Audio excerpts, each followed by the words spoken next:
Plusieurs acteurs du milieu régional se sont donné rendez-vous dernièrement au restaurant de Montagnin afin de discuter de l'enjeu des inégalités sociales sur la côte de Beaupré.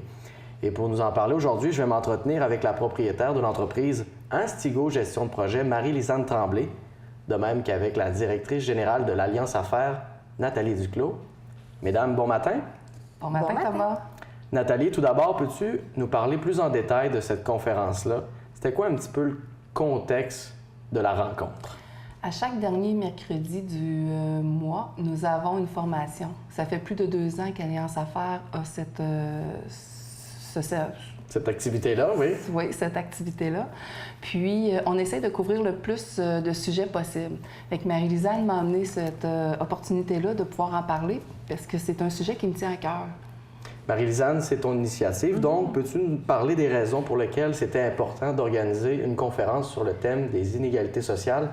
C'était quoi l'objectif de la rencontre?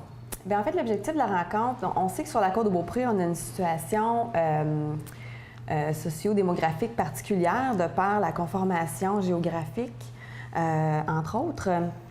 Et ça apporte un schéma social, je pense, qui devait être mis en lumière pour la population entrepreneuriale, en fait. On sait que les entrepreneurs ont quand même un pouvoir, hein?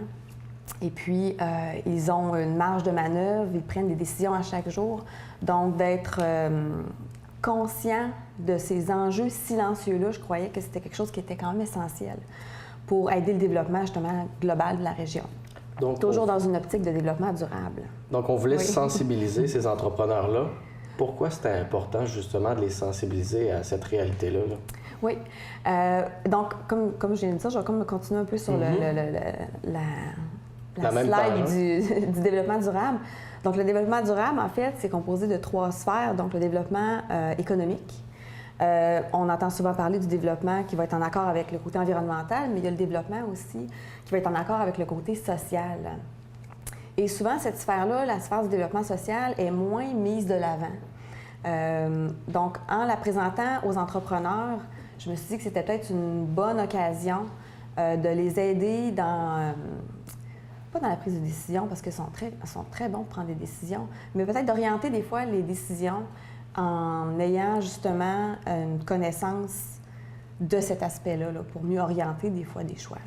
On comprend que le thème principal, c'était les inégalités sociales. Oui. Peux-tu nous parler un petit peu plus des points qui étaient à l'ordre du jour ce matin-là?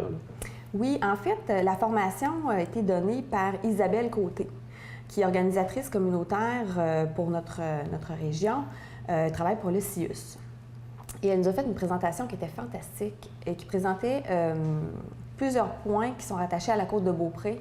Et les faits marquants, les faits saillants de cette formation-là, moi, qui m'ont percuté davantage, c'est au niveau de la grande variation, les écarts qui vont se retrouver entre les différentes municipalités. Donc, on a une situation géographique et sociale qui est extrêmement variable d'une extrémité à l'autre.